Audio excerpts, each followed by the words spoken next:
Hi guys, welcome back.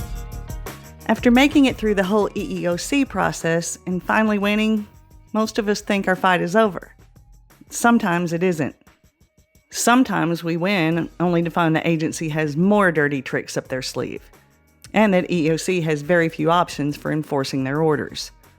Now, after my hearing, NASA appealed my AJ's order, and my attorney appealed on our behalf as well.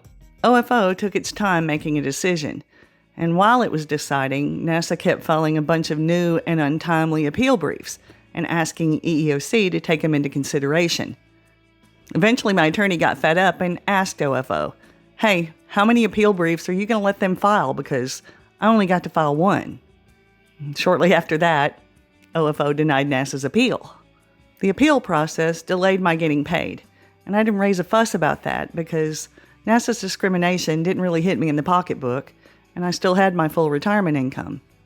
And my attorney had already told me that if it came down to it, she was prepared to carry my case all the way through federal court. All of those are tremendous privileges that very few workers have. One of my friends that I met through the channel is in that boat. Recently, she won a big judgment from EEOC against her agency. In her case, the discrimination did a lot of financial harm, and she's raising a family. She doesn't have the luxury of waiting indefinitely. Now, she didn't ask me for my advice because she's sharp like that. She did her own research and figured out where she needed to go on her own. And she's talked to a couple of employment attorneys who are helping her. In fact, listening to her talk about it, I realized that I don't know a lot about the EEOC enforcement process. So this week, I did some research.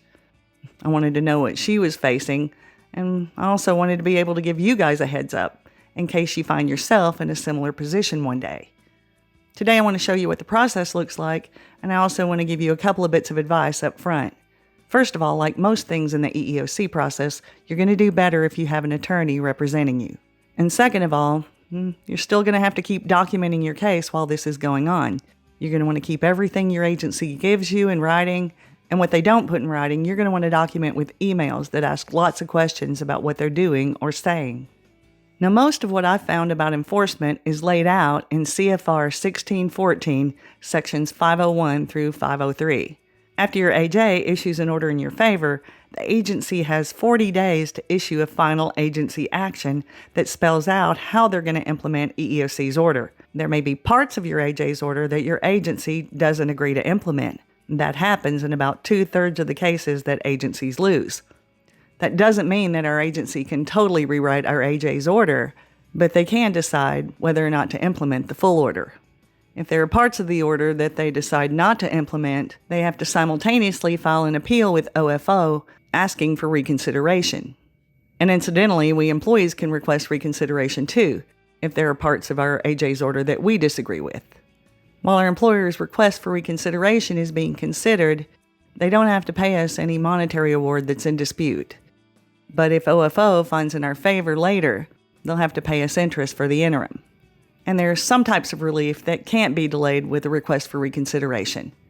Like if EEOC ordered your agency to reinstate you, they have to go ahead and do that. If your agency doesn't file a request for reconsideration, they have to follow your AJ's order in full and pay you all the relief that you're owed within 180 days of that order. If we don't believe our agency is fully or correctly implementing EEOC's order, we can file a petition for enforcement. That petition should lay out all the reasons that you believe your agency is non-compliant. Like most things with the EEOC process, there are a lot of detailed timelines involved here, so rather than go through those, I'm just going to put a link to the information in the description. After we file our petition, OFO will look into our allegations to determine if our agency is non-compliant. And if they find that they are, there are a few things they can do about it. They can clarify their orders so that both parties have the same understanding of what compliance should look like. They can refer the matter for review by the Commission, and the Commission can require the agency's head to appear in person and explain the noncompliance. And the Commission can also refer agencies to the Office of Special Counsel for enforcement. OSC will investigate, and if they find noncompliance, they can actually bring disciplinary action against the responsible officials. Of course, none of this is guaranteed to get us our money, but it can help because agency heads don't like to do things like appear in front of commissions or answer questions from the Office of Special Counsel. Just the prospect of those things might be enough incentive for your agency's head to comply with EEOC's order. And if none of that works, the Commission will advise you that you still have the right to pursue enforcement in federal court, where they can be forced to comply. There are parts of this process you can do pro se, but there are a couple of reasons that I'd go ahead and speak to an employment attorney right away. Your employer's noncompliance could be causing you more harm, and that could mean that you're entitled to more damages. A good employment attorney will know how to get you everything you're entitled to. And a lot of agencies will try to take advantage of an enforcement action to try to overturn parts of EEOC's decision on your case. Again, a good employment attorney is going to be way better equipped to keep them from pulling that off.